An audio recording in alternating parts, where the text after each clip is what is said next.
नमस्कार, मी सुप्रिया. खवय्येगिरीमध्ये आपल्या सर्वांचं स्वागत आहे. आज आपण बघूया की तवा पुलाव कसा बनवायचा. जर तुम्हाला ही रेसिपी आवडली तर नक्की माझ्या चॅनेलला सबस्क्राईब करा, बेल आयकॉनवर क्लिक करा आणि नक्की लाईक करा. आता आपण बघूया की तवा पुलाव बनवण्यासाठी आपण काय इंग्रेडियंट्स यूज करणार आहे. 1 वाटी मी तांदूळ घेतलेत आणि भात बनवून घेतला त्याचा. परत कांदा घेतलाय बारीक कट करून, टोमॅटो घेतलाय, फ्लॉवर घेतलाय गरम पाण्यामधून उकळून, त्यानंतर शिजवून बटाटे घेतलेत, शिमला मिरची घेतली आहे, बीन्स घेतलेत आणि वटाणे घेतलेत. त्यामध्ये आपण पावभाजी मसाला, लाल तिखट आणि मीठ चवीनुसार आणि बटर यूज करणार आहे. आपण कढईमध्ये तेल गरम करत ठेवलं आहे, त्यामध्ये आपण बटरसुद्धा घातलं आहे. थोडंसं गरम होऊ द्यायचं. त्यामध्ये आपण आता कट केलेला कांदा घालून घेऊया. कांदा व्यवस्थित भाजून घ्यायचा.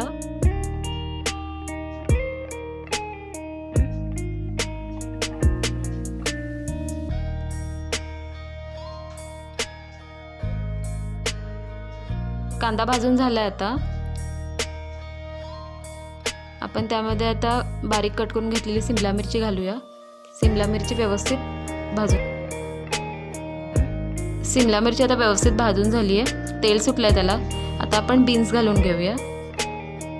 बीन्स घातल्यानंतर व्यवस्थित भाजून घ्यायचे बीन्स.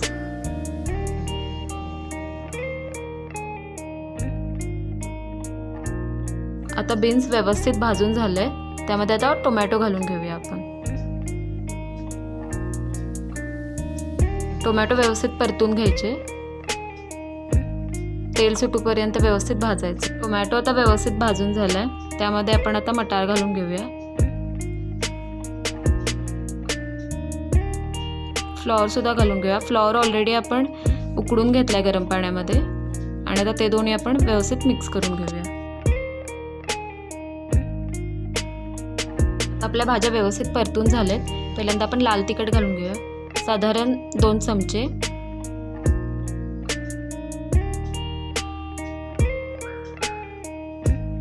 थोडंसं हलवून घेऊया.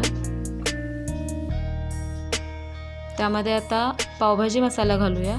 तो पण साधारण 1.5 ते 2 चमचे घालून घ्यायचा आणि व्यवस्थित मिक्स करून घ्यायचं सगळं.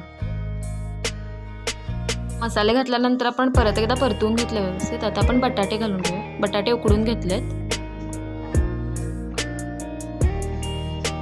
बटाटे एकदा मिक्स करून घ्यायचे. आता त्यामध्ये आपण मीठ घालून घेऊया चवीनुसार. मिक्स करून घ्यायचं. आता आपण भाज्या थोड्या स्मॅश करून घेऊया, म्हणजे सगळे मसाले एकजीव होतात. आपण भाज्या स्मॅश करून घेतल्यात व्यवस्थित. आपण त्यावर झाकण ठेवूया आणि 2 मिनिटं झाकण ठेवून वाफवून घेऊया. व्यवस्थित मिक्स झालंय.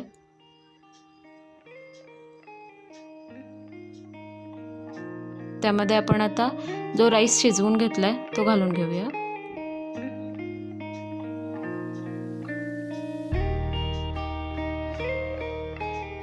राईसवरती पण आपण थोडासा लाल तिखट आणि पावभाजी मसाला घालून घेऊया, म्हणजे तो सगळीकडे व्यवस्थित लागतो आणि व्यवस्थित मिक्स पण होतो.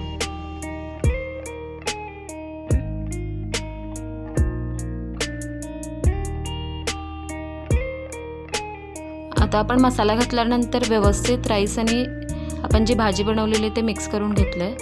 त्यामध्ये परत आपण झाकण ठेवून थोडा वेळ ते वाफ येऊ देऊया.